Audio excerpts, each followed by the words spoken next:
In your headlines, members of the Department of Immigration and other heads of government came together to pay homage to Officer Donisha Capron. Members of the Ministry of Education hosted a symposium under the theme Success for Every Learner.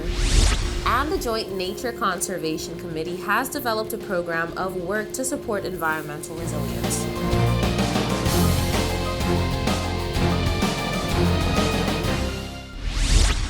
From the PTV Broadcasting Headquarters in Providenciales, your number one source for news, I'm Erica Pinales, delivering the latest from across the country this Tuesday, March 8th, 2022, right to your door.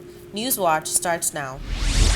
On Monday, members of the Department of Immigration and other heads of government came together to pay homage to Officer Donisha Capron, whose life was out short as a result of a horrific car accident on Sunday.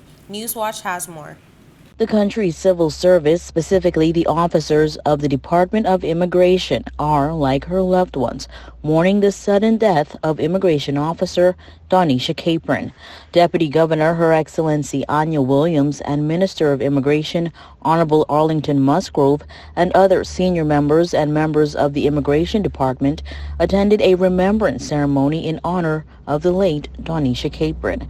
The Deputy Governor extended condolences on behalf of the civil service. Quote, "It is with deep sadness that we extend our condolences to the family of the late Donisha Capron, in particular her parents, Mr. and Mrs. Donald and Orion Capron, on her recent passing. We are eternally grateful for the time Donisha was able to share with us and for her service to the government and people of these islands." End quote. Her Excellency Williams described the young woman as a bright spark who will be greatly missed. Sharing similar sentiments, Honorable Arlington Musgrove expressed that, quote, "Death is never an easy thing, and it is especially difficult when it signifies the loss of a colleague, a person with whom we have come to know and love. The ministry mourns with our staff in the Department of Immigration and Customs, with whom Ms. Capron has worked." End quote. He, too, extended condolences to her loved ones and friends, offering words of comfort at this very difficult time. Bishop Kalita Williams and Bishop Joseph Hall also extended prayers and comforting words to her family and colleagues. 26-year-old Donisha Capron joined the civil service back in 2018 and was said to have been a dedicated officer, progressing from a temporary assistant immigration officer to her post as immigration officer shortly thereafter. She was based at the Providenciales International Airport, where she quickly attracted an entire work family with her immigration officer peers, as well as taxi drivers, customs officers, and others. Capron lost her life in a horrific car accident on Sunday night when her sedan plummeted into an advertisement pole on the Leeward Highway near Caribbean Place. She was her parents' only child. The Joint Nature Conservation Committee has developed a program of work to support environmental resilience in the United Kingdom overseas territories and the Turks and Caicos to implement priority elements from coral reef action plans. We bring you the details. To combat the urgent threat of declining coral cover resulting in devastating loss of both biodiversity and the high-value services provided by reefs such as surge protection, food security, and tourism, the DECR is working closely with the Joint Nature Conservation Committee in a training workshop between the 7th to the 11th of March in conjunction with the Turks and Caicos Islands government. Today we're having an event for us to do some coral reef monitoring. Now, in TCI and with the DCR, we've had a lot of different monitoring techniques that we've done for our coral reefs. Starting off at something that was very basic, we then expanded a few years ago into something that was a bit more comprehensive. Now we're taking it a step further, and we're doing something that the region is trying to come together and develop as a regional standard. That's connected to a network, the Global Coral Reef Monitoring Network, which is trying to develop these monitoring standards throughout the world.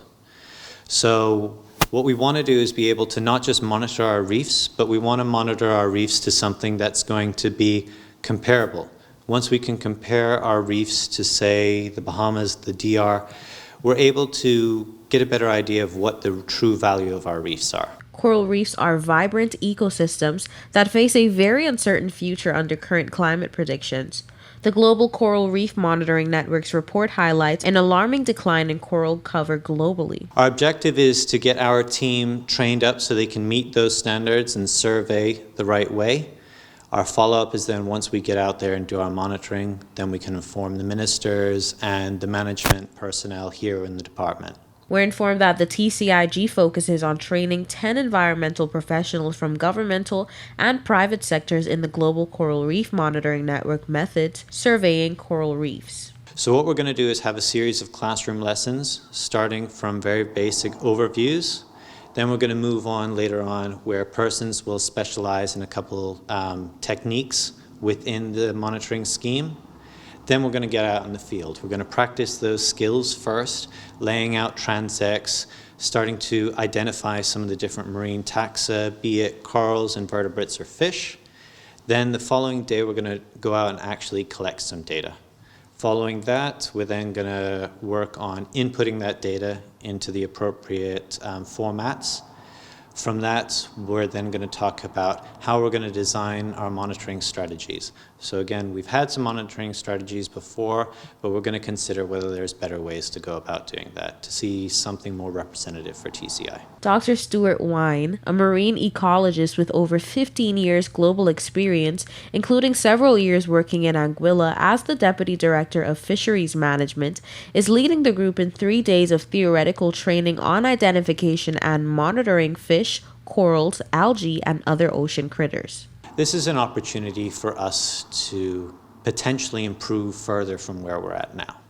So we've been quite comfortable with the level we're at, but we want to try and see if, one, we can have a standardized method, and two, learn from some other experts, and maybe they have some steps that we can take on to see how it can be a better monitoring strategy. So we'll see if that'll be something that we can develop further or whether what we're doing now works. We gathered that transferal of knowledge between experienced surveyors from DECR and those new to both the theory and practice will build national capacity for monitoring the status of our coral reefs. So what we have now are some UK partners that have come in to support us with that.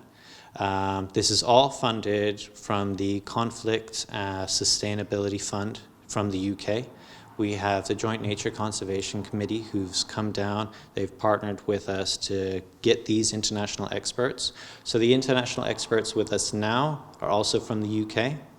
We're also partnering with some other UK overseas territories in the Cayman Islands and Anguilla, Montserrat, and trainings are going to be taking place there as well.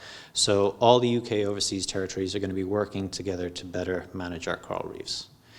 Within that, locally, we've also invited our NGO, the Turks and Caicos Reef Fund, to join us for monitoring. Roddy told Newswatch that the training sessions will last up to a week, from which persons will then apply what they've learned into further teaching themselves. So this training is going to be about a week long. Beyond this, then the individual persons taking part in the course are going to continue training themselves, learning to distinguish between the different species. Some species are quite similar visually, and so it's going to take a little bit of practice doing that. And so we all are going to continue learning while doing. This is giving us that foundation where we can then take the ball and run with that. McLeod told Newswatch that what he looks forward to most from the training sessions is the fact that everyone will complete each session gaining a new and very valuable skill. What I'm looking forward to is learning a new technique here. And so it's very, very similar to the technique that we've learned before. So a few years ago, we did an agri-training program. This program is based off of that. And so some of us are very familiar with the techniques here. My background has been benthic organisms, corals, algae, and the invertebrates. This time I got an opportunity to start learning about the fish a little bit more. So that's good for me. Some of our participants have more of a fish background, and they'll be able to diversify into the benthos side. This way, when we bring our team together from Grand Turk, from South Caicos, North Caicos, wherever, We're going to be able to have more flexibility as far as what team members are available, and that way we continue our monitoring strategy. As the sessions will be a learning experience for all the trainees, giving them knowledge on things outside of their respective fields, the DECR plans to start monitoring our coral reefs later in the summer, where these skills will be applied and practiced proficiently. From here on, we're looking forward to start monitoring our reefs. We're going to do some monitoring later on in this summer. And this is going to be a recurring activity that takes place. So every several years, we're going to do something throughout TCI that's going to maintain what's going to be our baseline. Then we're going to be in the place where we can start to look at something a little bit more specific, where we can go into detail with the Princess Alexandra or the Columbus Landfall National Parks, see how effectively those national parks are doing, and the management of that. Or what we can start doing is look into sites where we know fishing activity is most heavy. We can go to areas where we know foreign poachers come and target our reefs. This is something that's far more aggressive than our local fishers. So we can go and have a look at those areas to see how heavily impacted they are being from the fishing activity. So it all gives us options going forward. But what we need first is to make sure we have that standard, and that way we can work together throughout the region much more. Don't go anywhere. More News Watch when we return.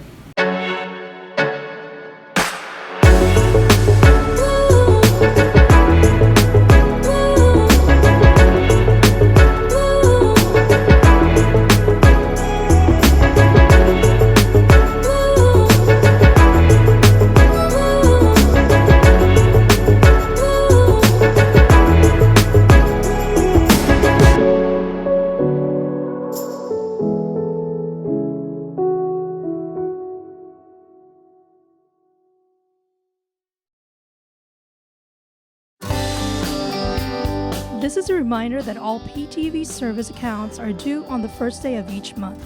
Accounts should be brought up to date by the 28th of the month to avoid disruption in service. Payments may be made on our office at Stubbs Diamond Plaza, Providenciales, Mides Plaza, North Caicos, and Airport Road in South Caicos.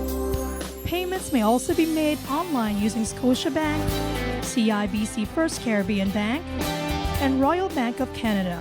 Please allow 3 business days for online payments to be processed. We thank you for your cooperation.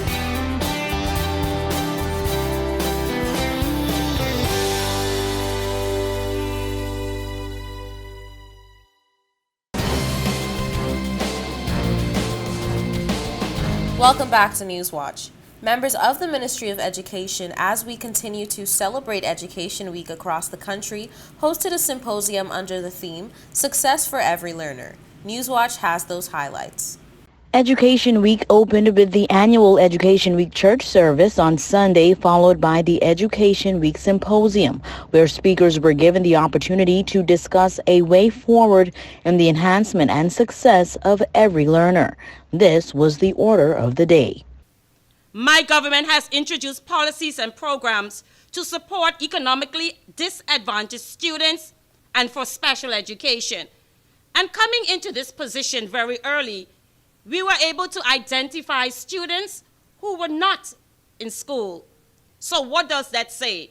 It would not have been success for every learner. As a government, we have made an assertive effort to ensure that we partner with our private schools, ensuring that we place all of our students so that they can get the opportunity to succeed. That was Minister of Education Honorable Rachel Taylor, who says that government is working to enhance teacher training and development opportunities, as well as post-secondary education through free access to the Turks and Caicos Islands Community College, where officials are conducting a review to their program offerings in order to meet the country's skill and employment demands. Keynote speaker for the symposium was the plain-speaking, no-holds-barred Dr. Carlton Mills, who addressed whether success for every learner was realistically achievable, setbacks that would hinder the notion, and what needed to be done in order to make the concept attainable. When considering the topic success for every learner, there are certain pertinent issues that we in the Turks and Caicos need to bear in mind. 1, are class sizes, which in most cases are too large for such a small population. Diverse cultural challenges. I was told recently by a teacher that there are 29 students in the class. Of this number, there's 1 TI, 4 Dominicans, and 24 Haitians. I need say no more. Welcome to TCI System of Education, a complex one indeed. And it didn't end there. He addressed more personal and social challenges that may be faced by the learners themselves. Linguistic challenges. Is English spoken in the home? Are the parents literate in English language? Socioeconomic status of many of our students. Can the parents afford to provide a good education for their children? Facilities and environment at home. Do they have internet connectivity? Does every child have an electronic device? Are parents capable of assisting children with their homework or other school-related work? Do they have electricity and running water at home? Do we have a full grasp of the environmental conditions from which most of our students come? Do we take time out of our schools to visit homes? I can hear the response. Dude, you crazy? That's impossible. Now that was a look at the problems. In true Mills fashion, the education expert in his own right also provided some solutions, ultimately sharing that success for every learner is indeed attainable once the notion itself and the steps to get there are prioritized. Of course, Newswatch has those details coming up to you in a subsequent newscast. The Housing and Community Renewal Department in the Ministry of Physical Planning and Infrastructure Development conducted an in-depth stakeholder engagement forum on the 3rd of March 2022 at the Ritz-Carlton Conference Room in preparation for the National Housing Policy. Here's more. The forum was broken into 2 sessions commencing at 1 p.m. with the banks and lending institutions and following on at 4 p.m. with potential housing developers and large landholders. The attendances of both sessions were as expected, and the engagements were very constructive and useful to the development of the National Housing Policy. Honorable Akira Mizik, Minister of Housing and Community Renewal, stated, "The Housing Stakeholder Forum was beneficial in many ways. Firstly, the session with the lending institutions provided a sobering reality that the initial startup cost for purchasing or building a home in these islands is cost prohibitive. In this regard, TCIG would have to consider how we can reduce those initial fees related to stamp duty, charge duty, legal fees, and survey fees. This is very possible, and a rebate program can be developed through the Housing Department that would provide assessed applicants in one of our schemes to benefit from the waiver of those initial costs." She continued, "As it relates to the session with the developers and real estate agents, it was amazing to see that 98% of the attendees are Turks and Caicos Islanders who are ready with access to land and or capital to create sustainable housing solutions. Where TCIG must step in, it is to assist in providing a framework for these housing solutions to be beneficial and successful. This framework must include sensible concessions on material and infrastructure costs and provision for changes in density to encourage mixed-use developments in communities.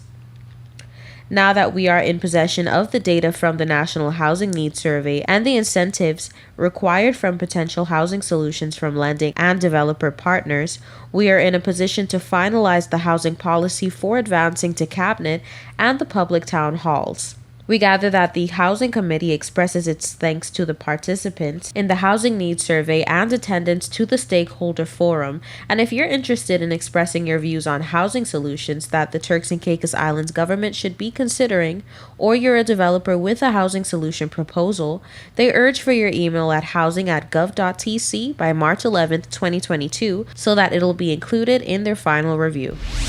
Don't touch that remote, we'll be right back. Coming up next is your weather forecast. This is a reminder that all PTV service accounts are due on the first day of each month. Accounts should be brought up to date by the 28th of the month to avoid disruption in service. Payments may be made on our office at Stubbs Diamond Plaza, Providenciales, Mides Plaza, North Caicos, and Airport Road in South Caicos. Payments may also be made online using Scotiabank, CIBC First Caribbean Bank, and Royal Bank of Canada. Please allow 3 business days for online payments to be processed. We thank you for your cooperation.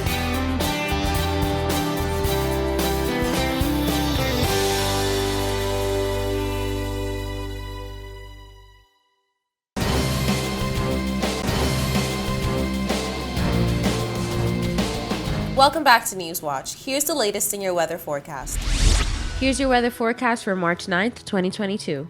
For the nation's capital, Grand Turk, on Wednesday, partly cloudy skies, high 80, low 76, winds east-southeast at 15 to 25 miles per hour.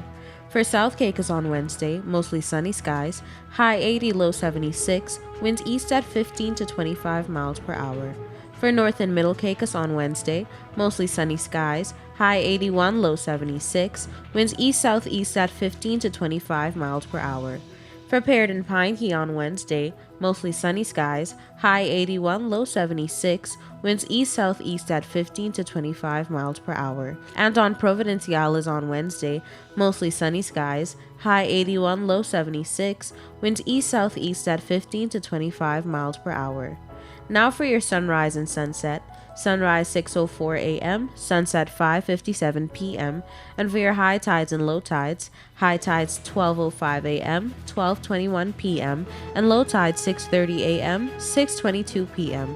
And that's it for your weather forecast. We'll be right back with more Newswatch.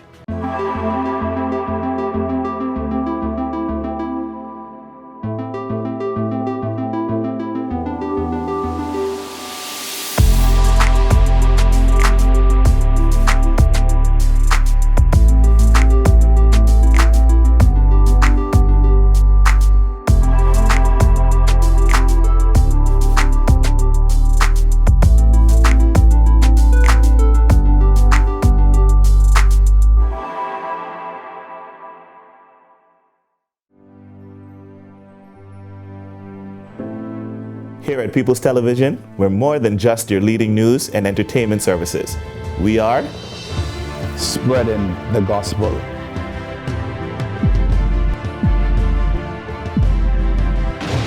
We are breaking barriers. We are preserving the culture. Each one, teach one. We are committed to excellence. We're creating change. We are creating memories. We are the future. I am PTV. I am PTV. I am PTV. I am PTV. We are PTV. We are PTV. We are continuing the legacy. We are PTV.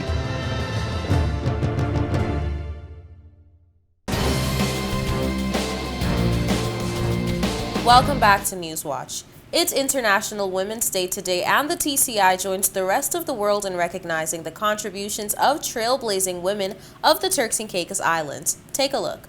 International Women's Day, celebrated annually on March 8, is a global day celebrating the social, economic, cultural, and political achievements of women. This year's observances are being held under the theme Gender Equality Today for a Sustainable Tomorrow. Governor Nigel Dakin was among several people in the TCI to acknowledge and celebrate the contributions of TCI women. The TCI has set many standards when it comes to opportunities for women, a fact acknowledged by the governor, who says that upon his arrival in these islands, he was struck by the leadership roles women play in the country. There was the country's first female premier, deputy governor, chief justice, attorney general, and now in addition to those posts, minus the premiership, women have taken up positions of ministers for infrastructure, tourism, and education. Well over half the permanent secretaries, the CEO of the hospital, and most recently for the CCI. And now the cabinet is now 50-50. The governor says these persons are not just women, they are serious leaders and role models. He states that while this may raise the question of opportunities for TCI men, this is not a zero-sum game, but is rather linked to all achieving their full potential, and enjoying equal rights and opportunities. The governor also sends condolences to the family of Denisha Capron, who tragically passed away on Sunday, while paying tribute to her and all other women serving in uniform in the TCI. Quote, "You share and accept the same risk as your male colleagues and are required to demonstrate the same courage. This is, in the end, a great equalizer." End quote. Meanwhile, to acknowledge the day, IntraHealth Canada TCI hosted a dynamic virtual seminar with feature presentations from Dr. Dawn Perry-Ewing, who presented on general women's health, Dr. Anya Malcolm on the importance of prioritizing mental health, Amanda Scholba, who presented on physical health, Deidre Mills, who spoke to financial health, and Dr. Barbara Ambrister, who presented on spiritual health. Chief Executive Officer of the hospital, Dr. Denise Braithwaite-Tennant, also brought remarks. For PTV News Watch, I am Delana Als. That brings us to the end of this edition of The Real News. I hate to leave you so soon, but of course, you can join us right back here every weekday at 6:30 p.m. and tap into our social media platforms at www.ptv8tci.com. I'm Erica Pinales, keeping you informed, updated, and affiliated until next time.